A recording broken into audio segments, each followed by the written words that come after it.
You know what your problem is? What? When we record this podcast, either you have 0 ideas or you have 25 ideas at the same time. Here's an idea.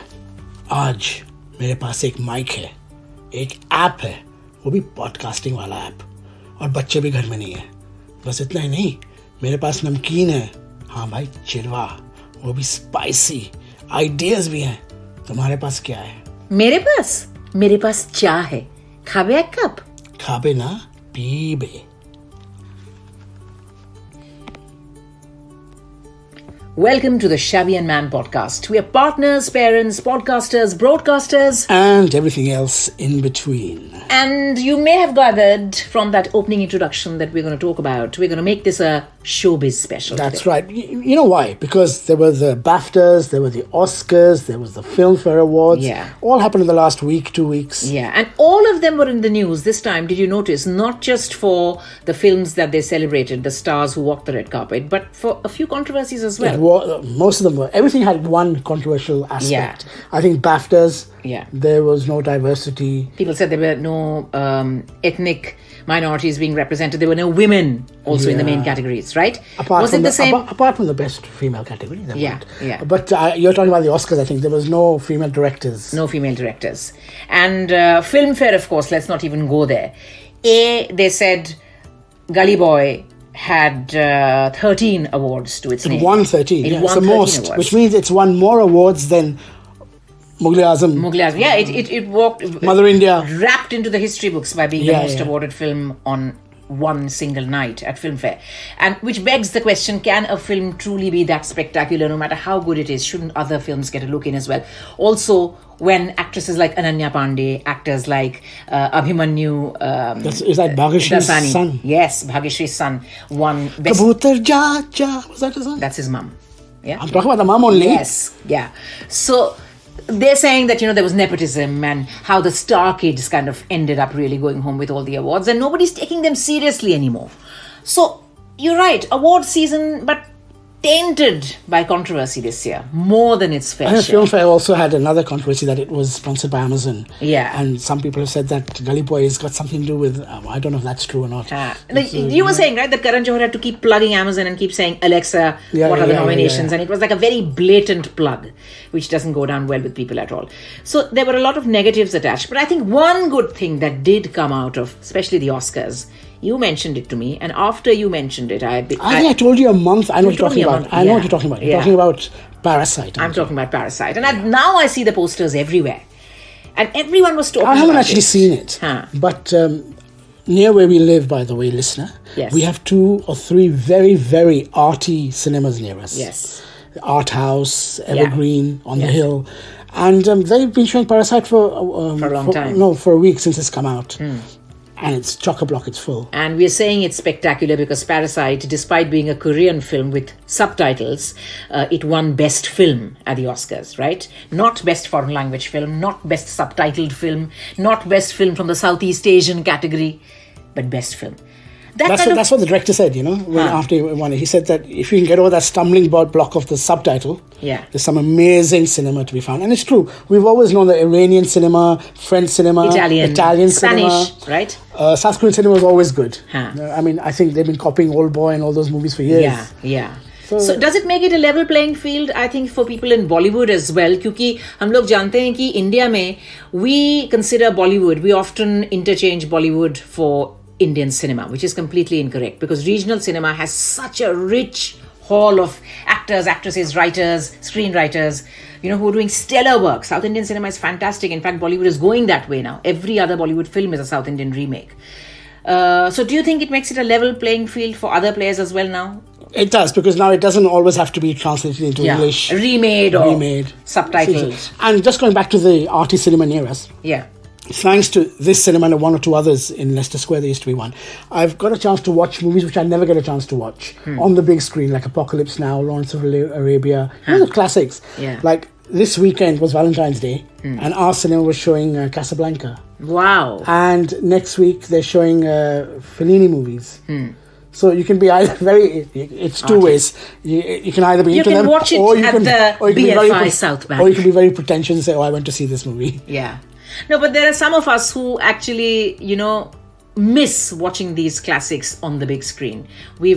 I've never seen many of these films. I've only watched them on television, on various channels over Christmas. Especially. It's one day I want to take you to see Sound of Music with the words. So, you dress up Sing and along. No, I don't think that's my cup of tea at all. We'll get you dressed in some laser Hoden. Curtains. What are curtains? Their dresses were made out of curtains, if you've seen Sound of Music. But no, I don't think sing-song Sound of Music is my thing at all. But good news for filmmakers around the world, that if your film is good enough and if it has a universal theme, that's where I think Bollywood mark aa jata hai. Kyunki hamara itna... Sorry, I know I'm interrupting you as usual, but have you never dressed up in suspenders and gone to see the Rocky Horror Picture Show? No, of course I haven't. Oh, well, you missed out then. Well, maybe I have. In my next lifetime. But for the moment, what was I talking about? Level playing field, and how global cinema, world cinema finally has a chance to maybe someday be on that world stage, the Oscars, the ultimate award ceremony in the movies, in showbiz. We're talking about Bollywood and Oscars. Very, very few movies have actually made it to the shortlist, haven't they? Yeah. Lagan is the only one that's coming to my true. mind. There are three. So here's the Bollywood expert, tell us. Yeah. There's Mughal-e-Azam.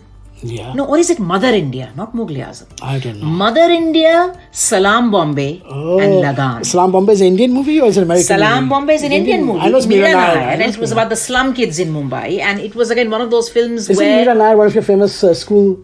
from Miranda House, not school, from university, yes. She's a Miranda House girl, same as me.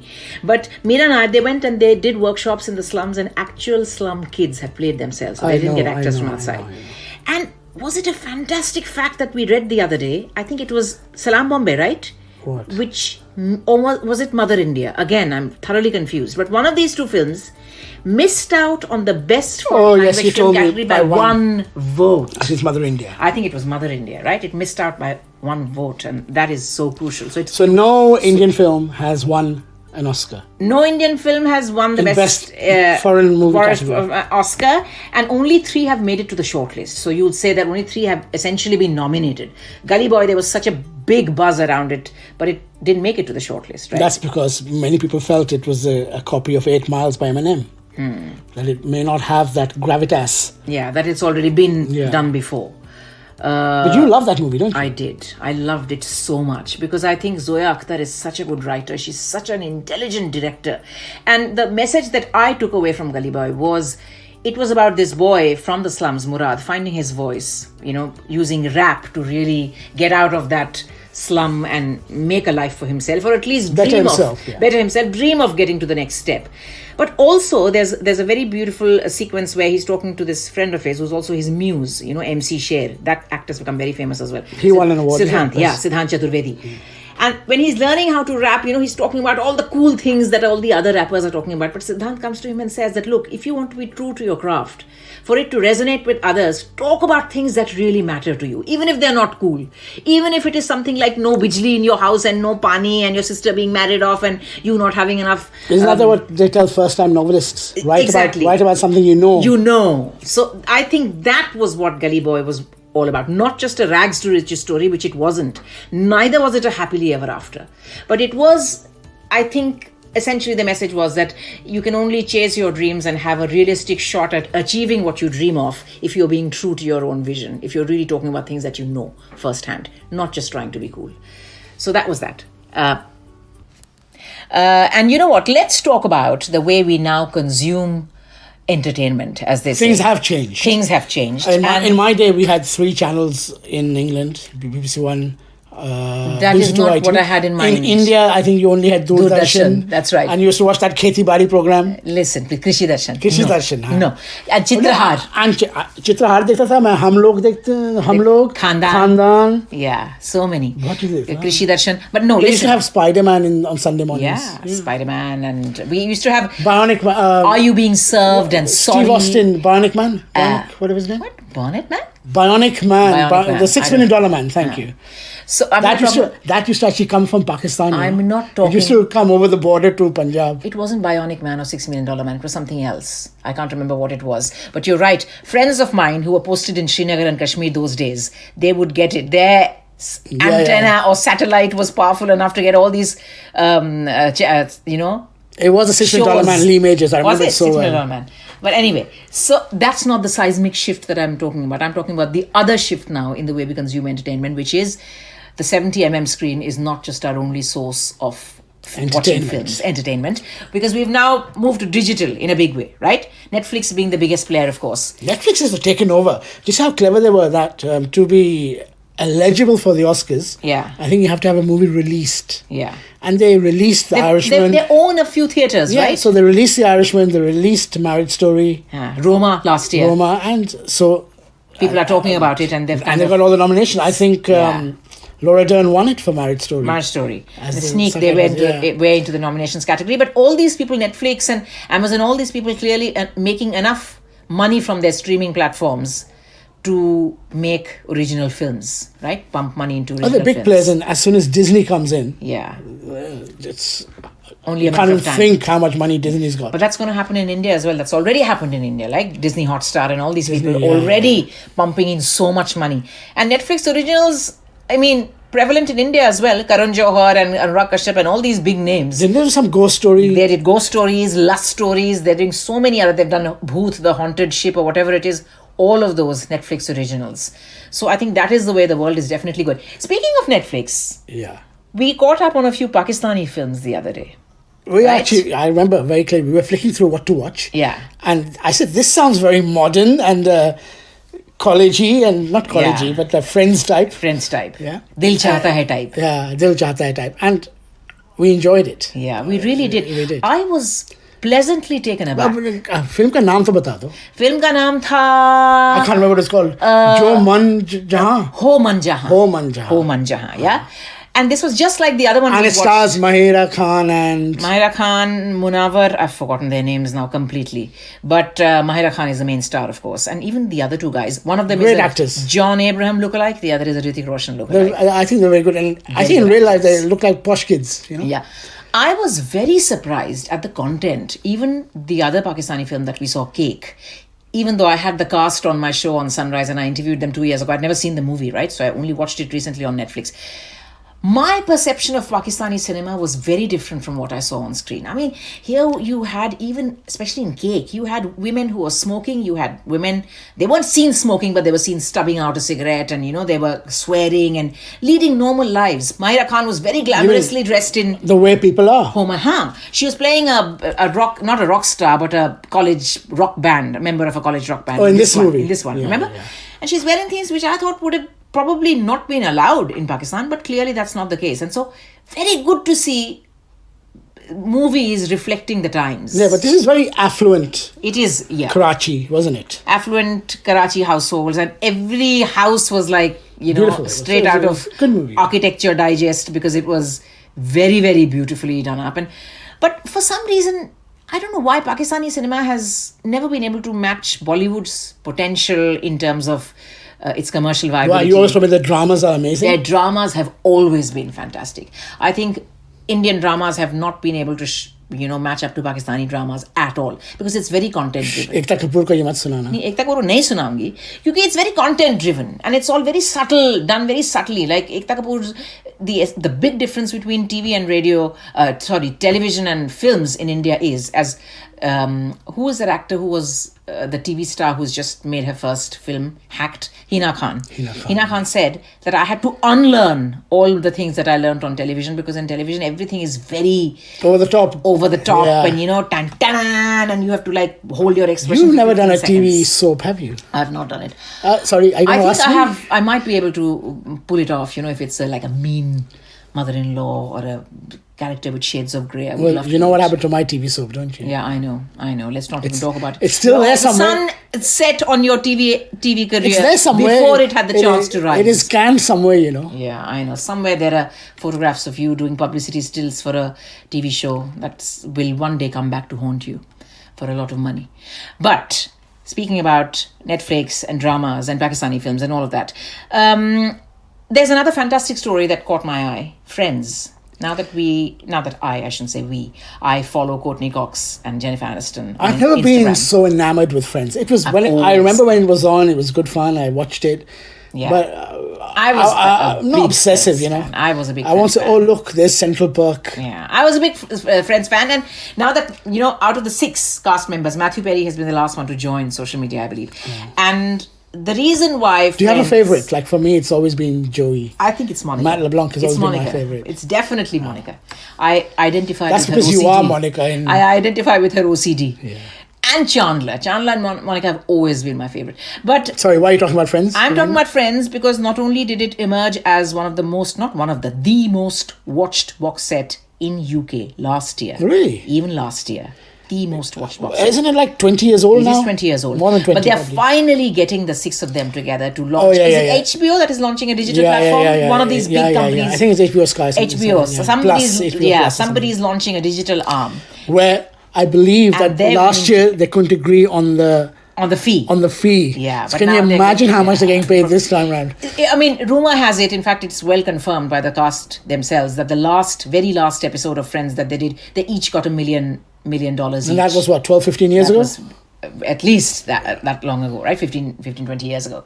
So God alone knows how much money they're making. But Jennifer Aniston is not doing badly for herself. She's already picking up awards left, right and center for the morning show, right? And she did that. I saw that movie with Adam Sandler. Yeah. I forgot what it's called. Yeah, like a murder mystery something. Yeah. So Friends again back in the news. Digital again back in the news.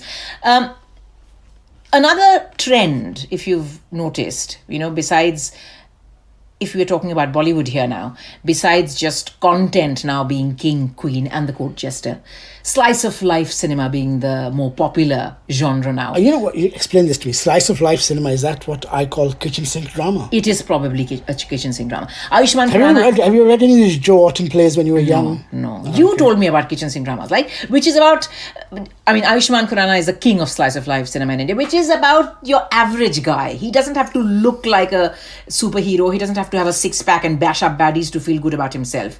An average guy battling average situations that people often do, you know. So he's not the Tiger Shroff. He's of not the generation. essentially your Tiger Shroff, and he's somebody that people can identify with, and I think that's what the charm is. That is where the appeal lies, right?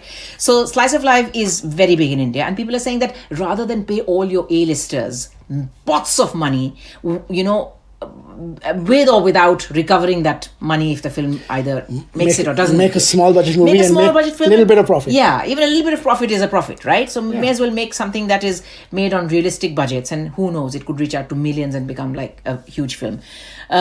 Colorblind casting and gender neutral casting. These are words that I come across a lot They're now. being thrown about right now. But I'd like to say, in defense of, I'm talking about England here. Yeah. Colorblind casting has been around for a long time in theatre. You know, you'll see a black or an Indian guy play an English character. Hamlet or one of these. And the other way around. Yeah. It happens. Yeah.